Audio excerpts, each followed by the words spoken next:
we die, we die. If we die, we die.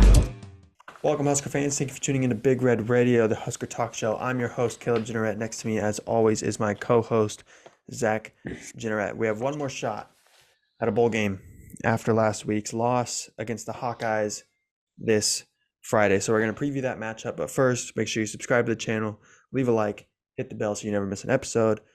Follow us on Twitter, Instagram, TikTok, and Facebook, all linked in the description. That's where you're going to get your extra content, your short form content, and all the reminders of when we posted a video. But you got anything before we get into the news first? I mean, it's hate week, you know. Yeah. This is the only legitimate hate week we really have. Well,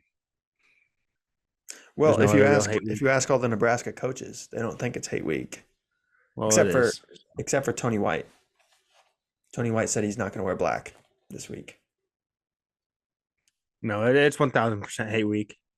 I live in Iowa for most of my year. It's hate week up there for us. It's hate week, you know, back here for them. So Yeah. it's definitely on both ends. Yeah. It's a big week for sure. And we'll get into why it's so big later. But first, speaking of Tony White is officially getting looked at for head coaching jobs. Search firms have called about him. San Diego State, I think, was reported to officially have reached out to him. But also Syracuse, their job is open, and he obviously was their DC last year. Rule said in his press conference, get a job if it's available, but look for the right one. Any thoughts there before we get to our next point? Honestly, I think it helps us. Just thinking about it, I think he is going to have his best defensive game all year. Don't be surprised. I mean, numbers wise, right? We're probably the second best defense Iowa's played all year. I would say Okay. number one's probably Penn State. Yeah. I'd put us right there at number two. Penn State formed a shutout, and it wasn't like barely a shutout. I don't know that Iowa crossed the 50 in that game. And I mean, you just look at, like, obviously their passing offense is the worst in the country. It's actually behind ours by one spot. But you would think that would mean their rushing offense is better. Actually not. Their rushing offense is 105th in the country. So they're averaging less than 120 rush yards a game. That actually has gone up the last few games because they've been able to run the ball. So before that, you think about it, they probably had the worst pass offense and close to the worst rush offense. This Iowa O-line is not good at pass blocking. They're a little better at run blocking. But I do think that we're the second best defense they will play all year. And I think Tony White's going to go out there and show that, because if he truly does, which, like, people are like, oh, that's going to suck if we lose our DC. Like, look at how many OCs and DCs Nick Saban loses throughout his career. Right. Like, he loses them all. I mean, they're all winning national titles right now, or in the top 10 as head coaches. Yeah. And so it would suck. That's going to happen. It would suck. No doubt. It would suck. But he's our best. He's probably our best. I mean, can you name, I might just be missing someone, but can you name, like, in recent memory, a better coordinator than Tony White at Nebraska?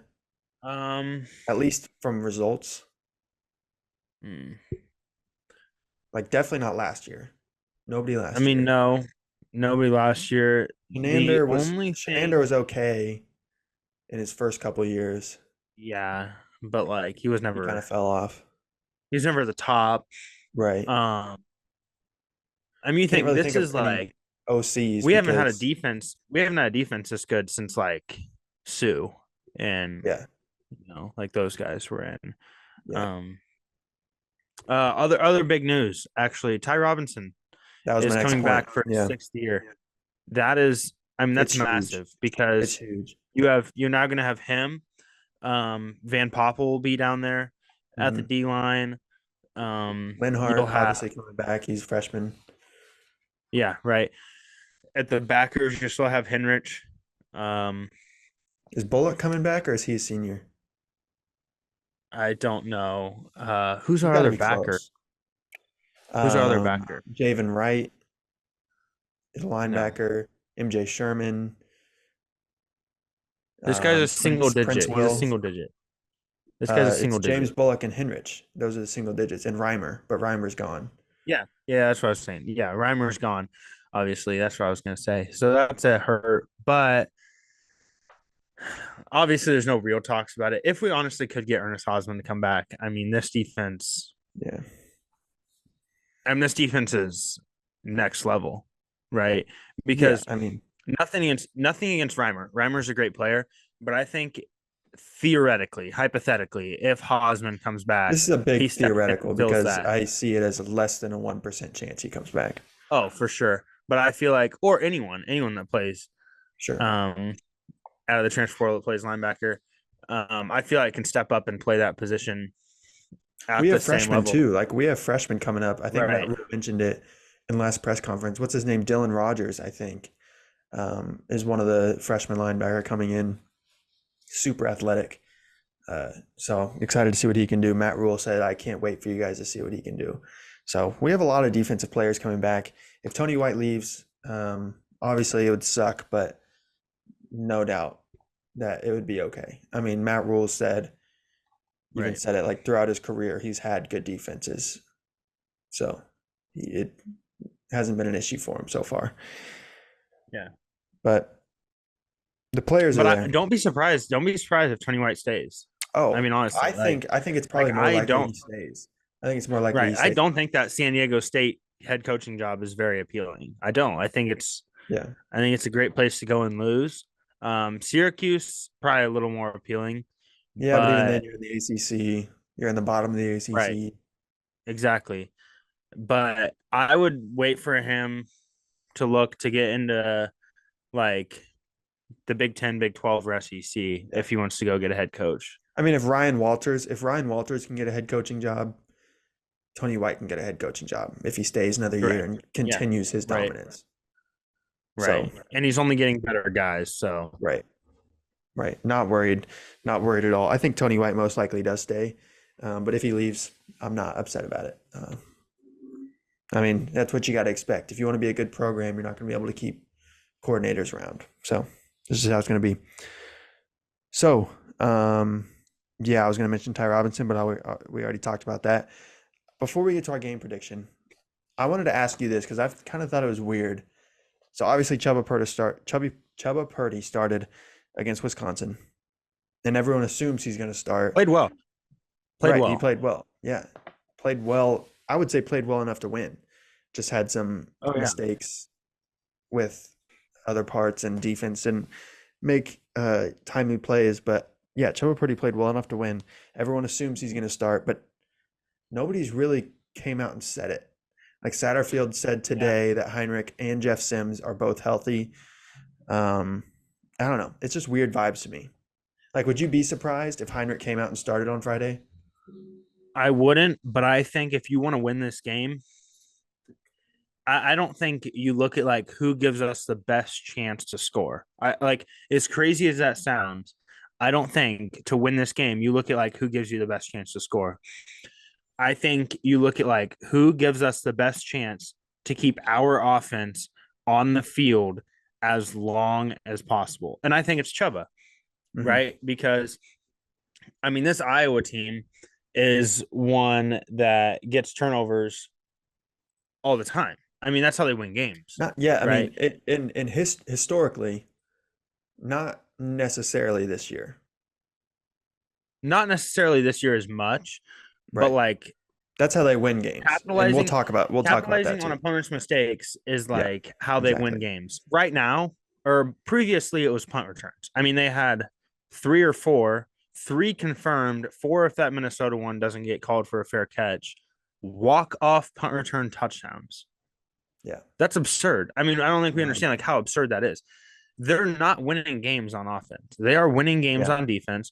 You go watch that Illinois game. They got 3 sacks or 2 sacks in a row. The first one was just pressure forcing a bad throw, then 2 sacks in a row to win the game. Yeah. And I think in a position like that, you put Heinrich in because we've said it before. Heinrich doesn't get sacked. I don't know how. I don't know how he does it, but like, a, I'm sure there's been a time where a corner has come blazing off the edge untouched, and Heinrich doesn't get sacked. How? I have no idea, Mhm. but it doesn't happen. Um, but I think as far as like Chubba Purdy he's turned the ball over twice, Yeah. neither of which, one of which was like hit. I guess in the overtime, technically it's his fault, Yeah, but it's his like fault, but I mean, didn't really have a it's fourth choice. and long. It's no different. I would compare that to like into the half or into the game Hail Mary interception. Yeah, I agree. Like, I mean that's all you can do. If he gets picked off, he gets picked off. But you had to give it a shot. Against Maryland, watching that play over and over, I just can't see a way in which that is his fault. I think he made the right read. A little confusion on the receivers end, but Yeah. Chubba Purdy obviously is not going to give us the explosive. I mean, yeah, he had that one explosive run play He against was running 20 Wisconsin. mile an hour. Yeah, I get that, but I don't think he's going to do that as much as either of the other Sure. quarterbacks will. I don't think he's a guy that's going to sit back there and throw deep balls either. Yeah. I think he's just a guy that's going to hit. He's going to make the right reads. He's going to hit some quick slants. He's going to hit a couple seam routes. And if we punt the ball all but 2 drives, and on those 2 drives we score touchdowns, I am fine with this game. I Yeah. am. I am. I think we win this game because if you're not turning the ball over and you're pinning Iowa deep, they're not going to. I mean, Iowa's shown over and over again against less defenses they cannot drive the field and score. Yeah. And yeah, And they're not going to throw the ball. They're going to run the ball. We're now number 5 in the country in rushing defense. mhm. And number 58 in pass. So like it's not a thing where we're number 5 in rush, number 130th in pass. Like Right. we're top 60 in pass and we're 5th, we're top 5 in rush. Hmm. So if you can just pin Iowa deep, I think you win this game. And Yeah. And I think that's why we're favored. yeah, and yeah, that's what I wanted to talk about next. So getting into our game prediction, Nebraska opened up as a 1.5 point underdog and has now moved all the way to Nebraska being favored by 2.5 points at home over Iowa, who is ranked 16th in the country in the college football playoff poll. Which I So think is ridiculous. here's some stats. Here's some stats. Well, before I get to the stats, the line is currently at 26.5, which would be the lowest of all time. If it ends up that way, which it's looking like it's gonna, breaking the record set by Iowa earlier this year. I think it was against Rutgers where it was 27.5. 27. 27, yeah. So here's some stats. This is gonna open your eyes a little bit. Well, maybe not you because you know this stuff, but people watching, Nebraska hasn't beat a ranked team since 2016. Nebraska hasn't made a bowl game since 2016. Nebraska hasn't beaten Iowa in Lincoln since 2011. Obviously, last year's was in Iowa City. Nebraska leads the all-time series 30-20, but Iowa has won 7 of the last 8 matchups. The game's average point differential in the last 5 meetings has been 5.2 points. So it's been close every single year. Matt Rule and this team and his staff have a chance to do something super special, I think, this Friday, because it means more than just beating Iowa. It means more than just making a bowl game. It's like, I don't want to sound dramatic here, but it sounds like, it feels like a little bit is if they win on Friday, it's almost like turning a new page almost. It's the accumulation of the entire season, right, of everything that goes into this game. With you make a bowl game, you beat a ranked team, you beat Iowa at home for the first time in 12 years. It's just everything together. And it's like how down bad Nebraska's been the last 5 to 7 years. It would be huge. It would be huge. Now, I also want to say if Nebraska comes out and loses this game, it doesn't change my feelings about Matt Rule. We know this is going to be a process. We know this is going to take time. I believe that he can do that.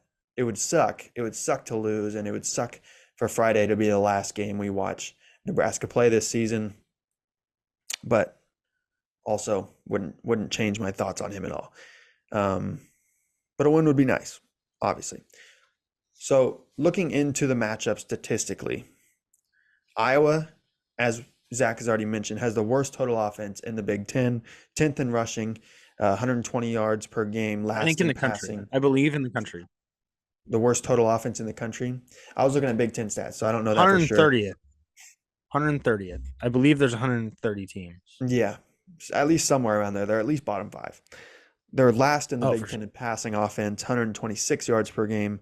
Defensively, that's obviously where they live. Fourth in the Big Ten against the rush at 107.6 yards per game. Fifth against the pass with 173 yards per game.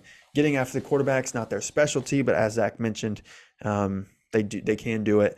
Only 20 sacks on the year. That's less than 2 per game, but we know what Iowa wants to do. Zach's already mentioned it. They want to win the field position battle. They want to win turnover margin, and they want to win the time of possession. So they won't drive the length of the field. I don't think they can. I don't think physically Deacon Hill can drive the length of the field if you pin them inside the 20-yard line. I don't think they can. I think the farthest they get is midfield. But if you give them the ball in good field position, they will take advantage. Their kickers and punters are the best players on their team, especially now that Cooper DeJean is out. Torrey Taylor is probably the best player on their team. I mean, he's punted more than anybody in the country. I think the next closest is like 8 behind him. Like, it's not even close. They are not afraid to punt the ball. If they get 4th and inches, they're going to punt it. They're not going for it. They would rather pin you deep and make you drive the length of the field than risk giving it to you in good field position because they are confident that they can stop you in that situation.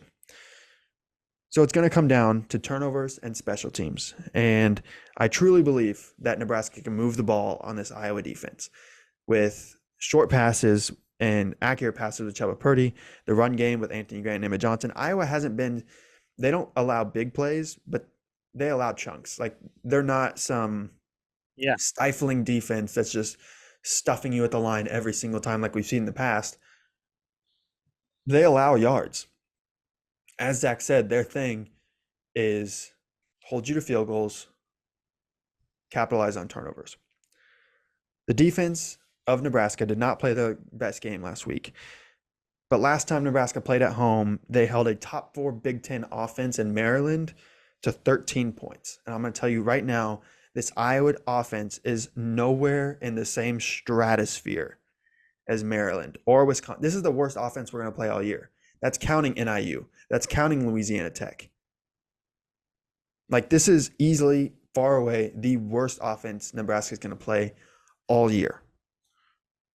So, with that being said, I am taking Nebraska in this game to cover the 2.5 spread. My prediction is 14-3 in a dominant defensive game. It's going to have a lot of punts. I mean, that's just what I'm prepared for. I think that's what everybody should be prepared for. There's going to be a lot of punts in this game. But I think we can make enough plays, and our defense is going to step up on senior day, bowl eligibility down the line, to win this game. Nebraska covers the 2.5, and the under hits for this prediction.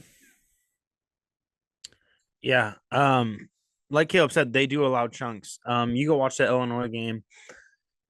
All Illinois did was throw it to their wide receiver 1 on curl routes, out routes, in routes, and slant routes all night long. All night long. Billy Kemp can catch curl routes, in routes, out routes, and slant routes all night long. Yeah. I mean, that is Billy Kemp's specialty. Yeah. Billy Kemp is not a deep threat. He's a possession receiver that is going to catch a short ball, get a few yards, and go down. Malachi Coleman, on the other hand, that's your deep threat. Do we possibly see Malachi Coleman succeeding in the absence of Cooper DeJean, I think, is the question to ask here. And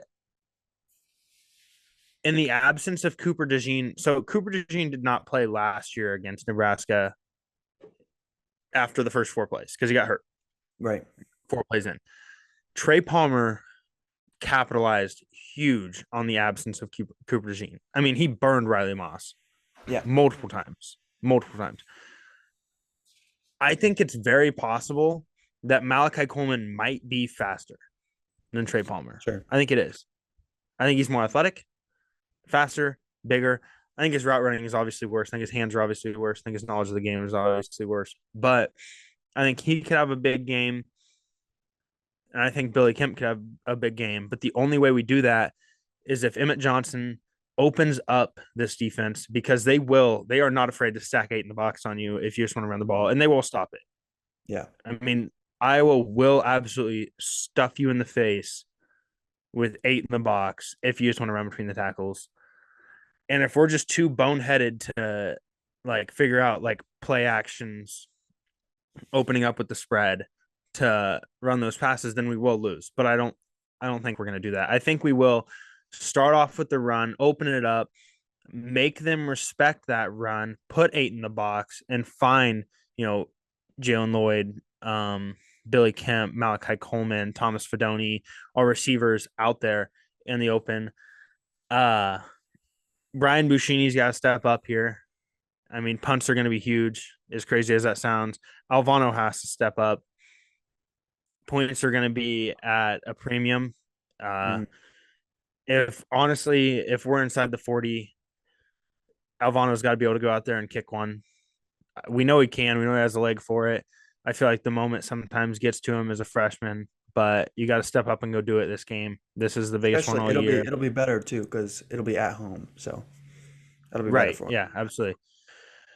So you got to step up and go do it. But I also think we put up 14, but I do think we give up 10, not 3. I think you play a bend don't break here kind of defense. I think you want to get after the quarterback, but at the same time, like Iowa does have receivers. Like they have talent, but do they have a quarterback that can get it to them on a regular basis? Exactly. Right, absolutely. And that's why so like you got to get after the quarterback, but at the same time you can't sell out to get after the quarterback because I mean, yes, is Deacon Hill bad? Yes. Is he still a D1 quarterback that can put the ball in a decent spot? Sure. Right. And so you can't sell out to the quarterback here. You got to kind of play a bend don't break. Iowa's field goal kicker is not great. And so I think 14-10 probably is the score. I think we take it in Lincoln. Heroes Trophy stays. We get to bowl eligibility, and I think that caps off the season perfectly. Yeah. You can look at this record and see us at 5-6, but I mean, you also know easily this team could be an 8-win team easily. Mm-hmm. Like Minnesota, Maryland, Wisconsin, Michigan State. So that's 4.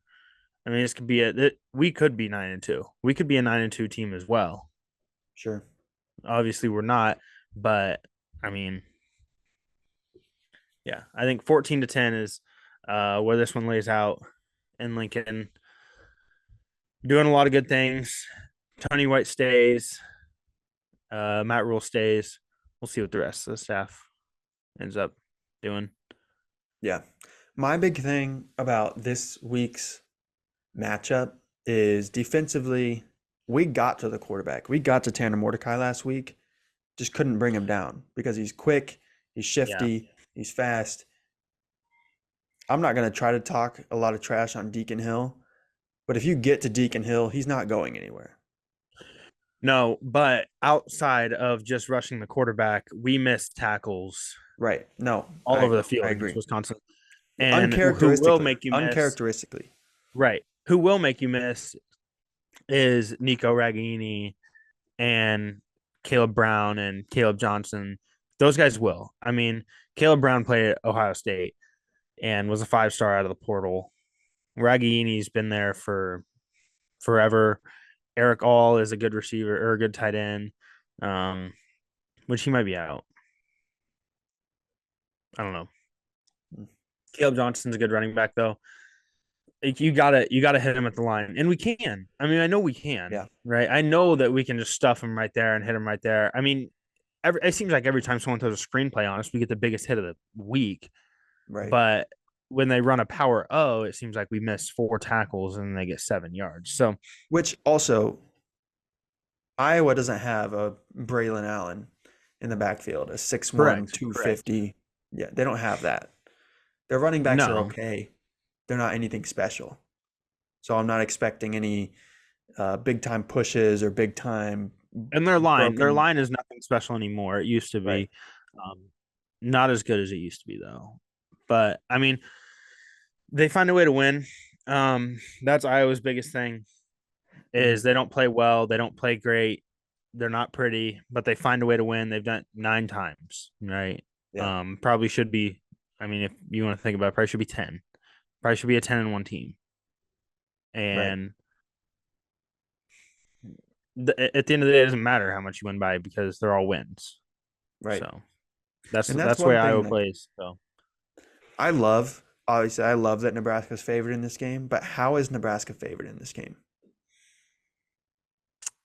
I think it's because of the absence of DeJean, and they saw last week against Illinois, right? So we came out against Illinois. Illinois is not a good football team. I mean, we shut their offense down easily, right? Yeah. I mean, they had Easily. one big I mean, play, but yeah. they had a big drive to start the game off, and they had a big play. Other than that, Illinois was shut down. Iowa couldn't. I think the absence of DeJean causes them to off the receiver a little more, whereas before they could play a little more aggressive because he's a lot faster, a lot more athletic. He can catch up if he gets beat on deep ball. He can go up and make the play. The guy they have in there right now can't do that, and so he's got to play off, which opens up curls, slants, ins and outs, which we saw Illinois do all night long.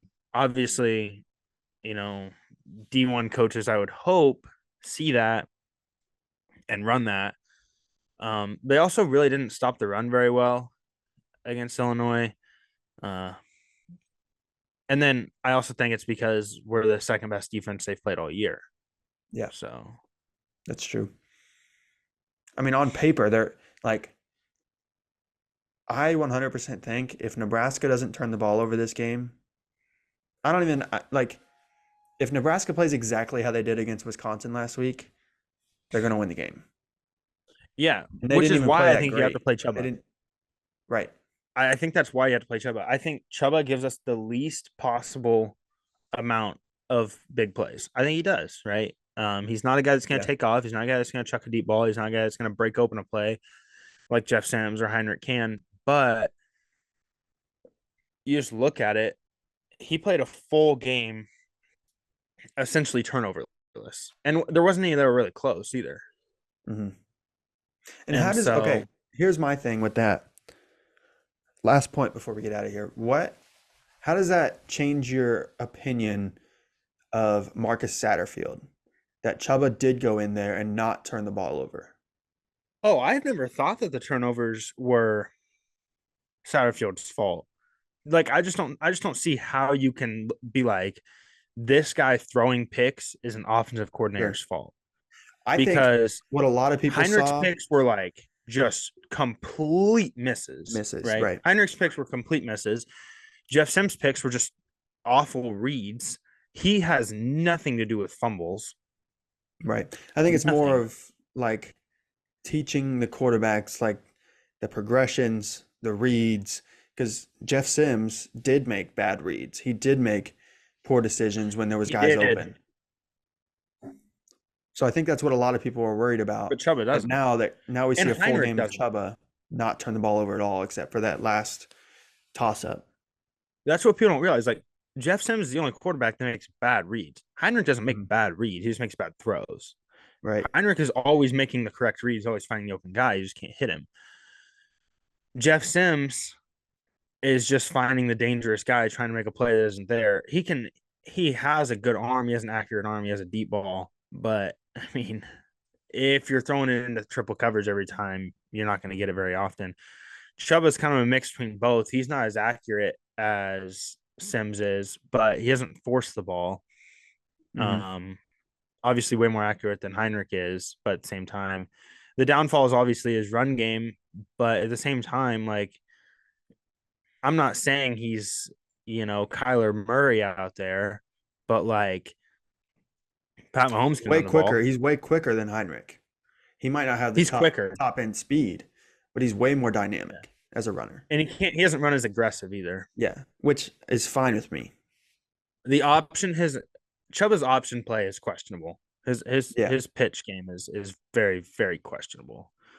Yeah, but I mean, we're nitpicking at this point. Like, I think Chubba has done enough. No, I think Chubba's the guy. I think Chubba's the guy this year. Yeah. Don't be surprised if Chubba's the guy for one more year. Yeah. And then Danny Kalen takes it over. We'll see. I mean, that's looking way into the future, but definitely Chubba has, at what we've seen so far from Wisconsin, he could come out here and throw a dud against Iowa. But what we've seen against Wisconsin, he has done enough to prove that he can compete with whatever quarterback we bring in next year. Because I mean, I assume we're going to bring in somebody. We're going to bring in a transfer of some sort.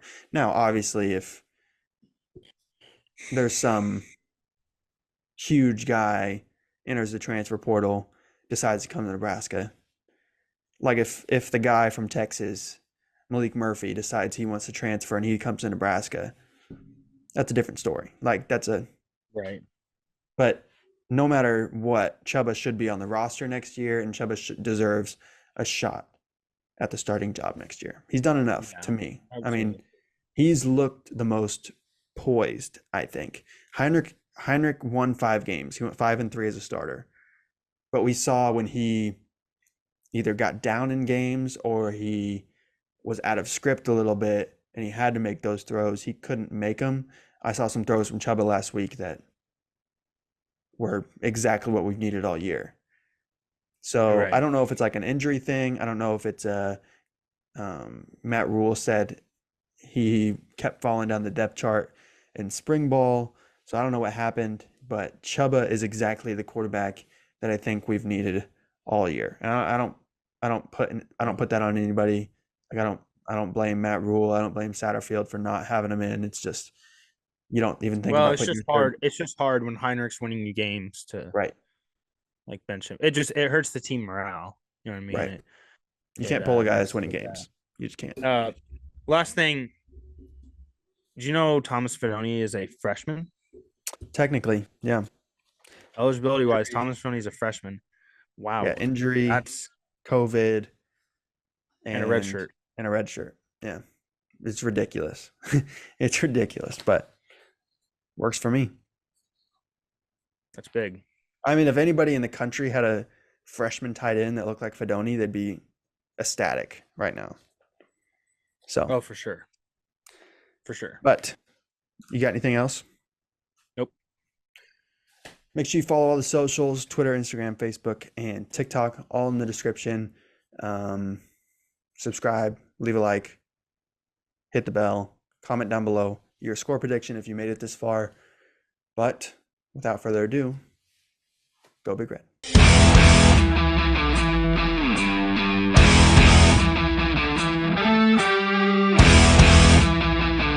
If we die, we die! If we die, we die!